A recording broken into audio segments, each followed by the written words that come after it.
Hello, everybody, and welcome back to Out of the Park Baseball 2025. Now, we are 30 and 25 on June 1st of 2032. First place in our division by 2 games and just 5 games over 500. Before we go over the May recap, I do have to update you guys on an injury.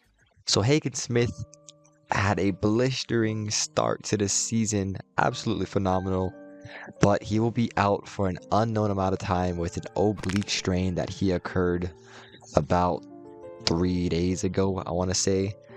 And at first it said that he would be fine in about a week, and then it turned into an unknown. So with that being said, I put him on the IL, and we have a transaction update to talk about.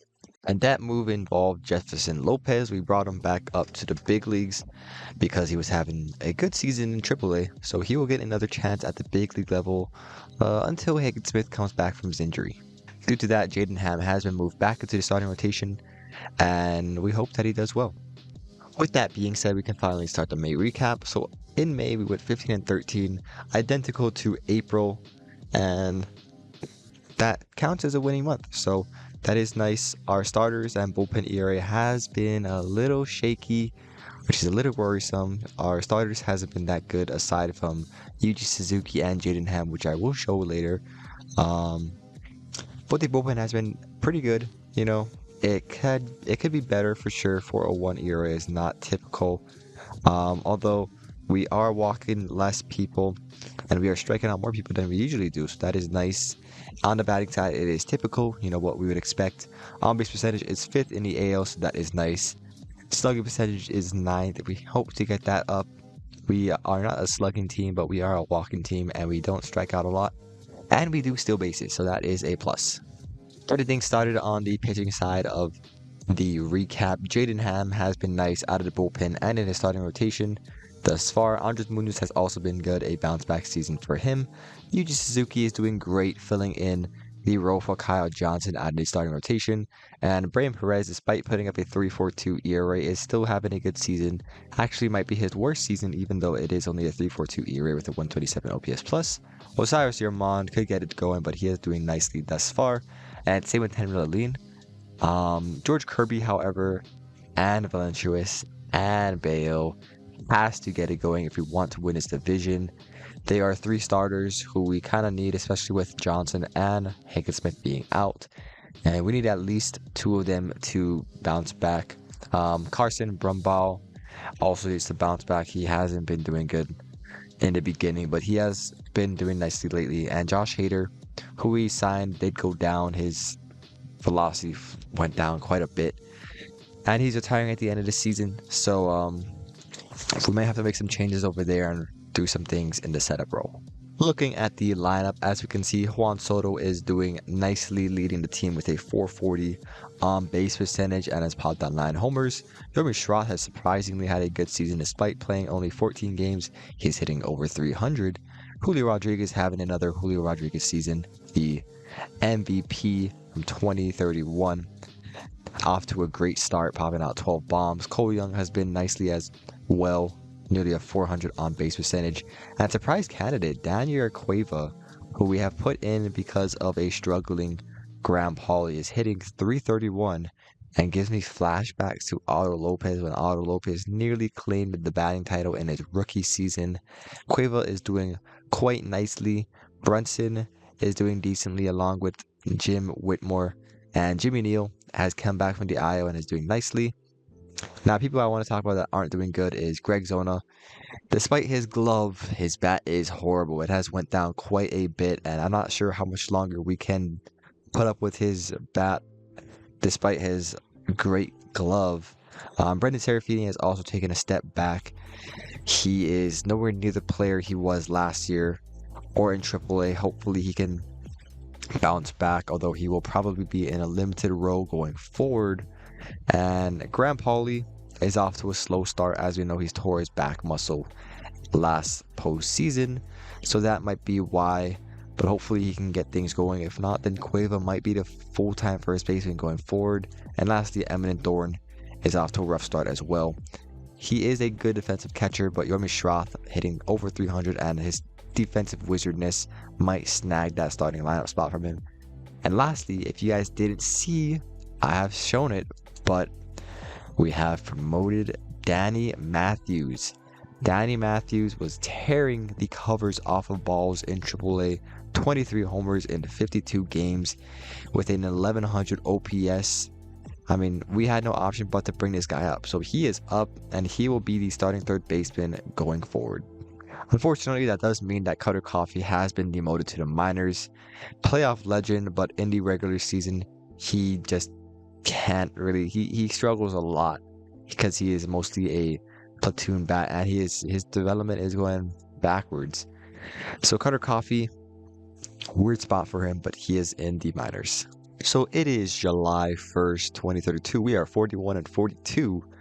A game under 500. This is the first time we've been under 500 in one of these recaps this late in the season in quite a while. Let's see what has gone wrong. So looking at the month of June, we went 11 and 17, a losing month by 6 games. And with the past month that we have had, you know, it's not enough ground to make up. So we are just one game under 500, but we still lead the AL West division. Surprisingly, our batting is doing decently, pretty good. It's our pitching staff is just not doing good. The starters ERA is 13th, the lowest in the league, the lowest that we've had it in this series. Our bullpen ERA is 6th. It could be better, but it's not the worst. Our starters really need to get it going though. We do strike out a lot of people and our defensive efficiency is 4th in the AL, so we have a decent defense behind us. Meanwhile, on the offense, we strike out pretty good. We don't strike out at all. We walk a ton and we steal a bunch of bags. And we get on base quite a bit. We hit a few homers and get extra base hits when we need them. But our pitching staff needs to improve. And before I get the recap going on the pitching staff and batting side, I did move Valencius back down to AAA. Now this comes because in the majors this year he put up a 6.68 ERA in 14 games pitched. He was absolutely just not getting it done.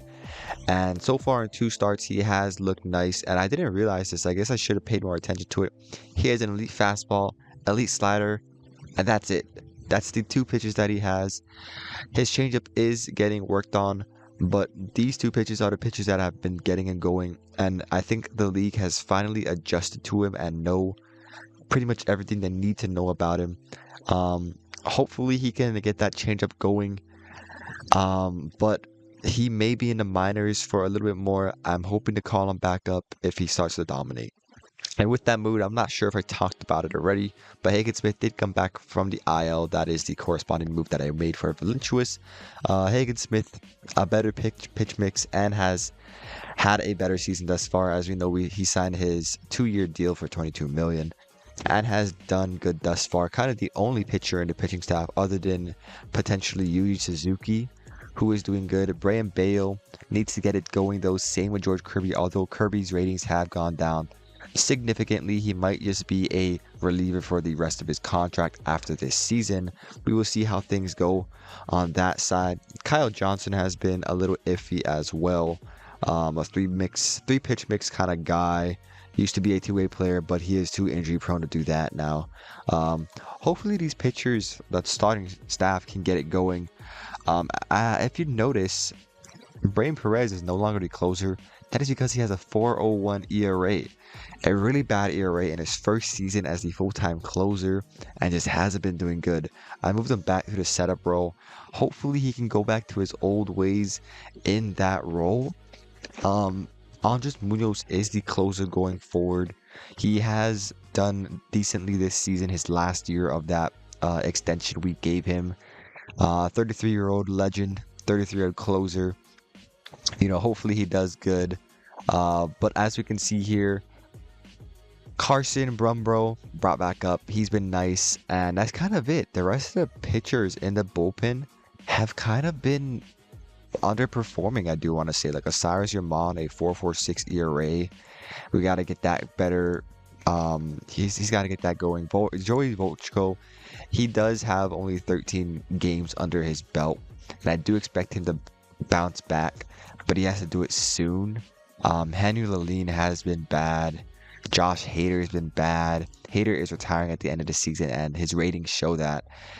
Um, but yeah, this bullpen is not good. However, the roles have swapped from years past, and the offense is actually carrying this team, led by stars Julio Rodriguez and Juan Soto, and up-and-coming rookie Danny Matthews, the prodigious power-hitting third baseman, doing nice in his first month of games. Chase Brunson has finally broken out, which is nice to see. Cueva is maintaining his high on base percentage at batting average. Jim Whitmore is also having a breakout season, so nice corner outfield young duo doing that. Cole Young is doing decently in his final year on that deal we gave him. Graham Pauley has to get it going though. Yermi Schroth, we have him for his defense, and he has been better than Eminent Thorne thus far. Brendan Serafini and Greg Zona are the bench bats, so we don't expect them to do that good. And as you notice, I'm not sure if I talked about it already, but Zona did get demoted to a bench bat. That is because he does have a great glove, but his defense is, his offense is just absolutely atrocious. He was hitting a 500 OPS. That is not going to cut it. He had a really good season last year, putting up about like a 250 or 240 average with, I want to say 650-ish OPS. But this year he's been absolutely bad, like super bad. And we just don't have space for him in the lineup, especially with people like Cole Young and Danny Matthews performing. Eventually, I might remove Graham Pauley from the starting lineup as well because he isn't doing that good either. And I might put Zona back over there, maybe put Cueva at first base. Young goes back to his original position, but that's a discussion for another day. But yes, July 1st usually is the start of the amateur draft, and it's about time to do it. So let's go over there and look who are the draftees. As we can see, this is who is eligible to draft. It looks like Jelani Belmont is the top guy in high school. A outfield bat with nice avoid Ks. He is demanding a lot of money though, so I'm not sure why he is the top ranked in money. Maybe he just has financial ability at a high. Kevin Ryan is a great power hitting catcher. Joe Cogbill looks like a great all-around hitter, but he is fragile. But yeah, these are the guys. We got Rogelio Hampson as well, out of college, looks to win a few batting titles in his career. And Greg Phillips, although we're probably not going to get any of these guys because we had a good record last season and we won the World Series. But if we got somebody from the college, because the college draft class this year looks absolutely good, it would be quite a steal. My eyes are particularly set on Jake Bryan. This is what we look for. A wizard at catcher with pretty good projections hitting wise for a catcher. That's kind of who we're looking at. But will we get him?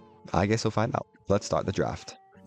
So unfortunately, Kevin was not available, but we are going to pivot to Brad Beetham. He is a good profile potential wise high school kind of draftee. Look at his metrics. The only thing he's lacking in his power, but he can make it up and pretty much everywhere else. Looks to walk a ton, looks to hit a ton, and looks to split the gap a ton. And despite his third base ratings not good, maybe he can play an alpha position. If not, at the very least, we'll probably have him play DH. But he's going to be our first draftee. And for my second pick, I'm going to draft Eric Holcomb, another high school draftee, a durable middle infielder, probably going to be either a second baseman or third baseman. I have to imagine a third baseman because of that infield arm. Probably going to be a high contact hitting guy. Hopefully he can have a good development journey. Next, I'm going to draft Randy Groff in the third round. A decent catcher defense wise, but has pretty good projections on the pop side and is going to not strike out a good amount, so that is good. High work ethic, low financial ambition. That is kind of what we look for. 19-year-old. This is going to be our third round pick. For my fourth round pick, I'm going to wait, no, wrong way. For my fourth round pick, I'm going to draft David Olbera. He is projected to be a left fielder, but could also play first base. He does have decent projections in the future and a durable body, high work ethic, low financial ambition. This is the perfect candidate yet again, and he's going to be our next draft pick. And the last draft pick I will show on camera is kind of an unconventional guy that I would probably never pick, but our scouting director for some reason is kind of high on this guy. Eric Foster, a high school draftee, has extreme ground ball ratings, but his stuff is a little below average. He does have great control, or is supposed to have great control in the future. Movement and stuff is where he lacks, and I guess I'll take a flyer on this guy. You know, I guess I don't mind it. Our scouting director is really high on him, although I and the rest of the league aren't. But we will take a chance with him and draft him. Alright, so these are our draft pick negotiation, bonus, contract demands, etc. This is what we're going to be offering to the players that we have drafted. The only players that I'm kind of iffy on if we're going to take him or not is Zaire Mungo. Obviously, he's demanding 7 million. I'm not going to give him 7 million. And Juan Osorio, he's demanding 1.3 million. And so far, I've offered him 300k. And he does profile to be a high contact hitter, a durable corner bat. But I still have David Olbera to kind of look for. I have offered him what his slot is, not his demand is, and I do expect his demand to go up. So if Olbera doesn't take our offer, then I might just have to cut bait on Osorio. But we'll see how that goes. But yeah, that's it for this episode. We are clinging on to that first place lead. It is pretty much thus far, this division is kind of in the hands of anybody who wants it. It's separated by 4.5 games. And yeah, it's not bad, but we definitely need to improve on our pitching staff. Maybe make a move at the deadline for a pitcher, or maybe just count on Valenciunas to get better, because we need some pitching. But that'll have to wait for the next episode. And until then, we will see you next time.